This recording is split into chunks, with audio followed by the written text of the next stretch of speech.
உலக புகழ்பெற்ற வேடந்தாங்கல் பறவைகள் சரணாலயம் பொதுமக்கள் பார்வைக்காக இன்று திறக்கப்பட்டுள்ளது.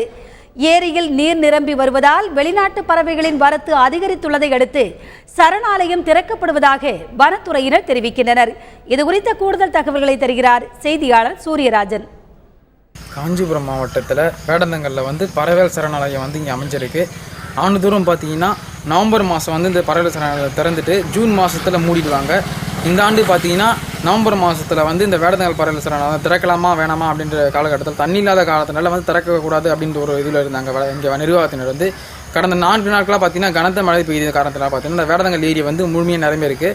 இதனால் பார்த்தீங்கன்னா வெளிநாட்டு பறவைகள் கனடா, மலேசியா, ஆஸ்திரேலியா இந்த வெளிநாட்டு பறவைகளை கொஞ்சம் வருகை கொஞ்சம் அதிகமாக இருக்கிறதுனால வேடந்தாங்கல் பறவை சரணாலயம் இன்னிலேருந்து இன்று முதல் திறக்கத்தாப்பா சொல்லிட்டு இந்த நிர்வாகத்தின் அறிவிச்சிருக்காங்க. அதனால் மக்களுடைய வருகையும் பார்வையோட எண்ணிக்கை கொஞ்சம் அதிகமாக இருக்குது இந்த வேடந்தாங்கல் பறவை சரணாலயத்திலேயே. தந்தி டிவி செய்திகளுக்காக வேடந்தாங்கல்லேருந்து சூரியராஜன்.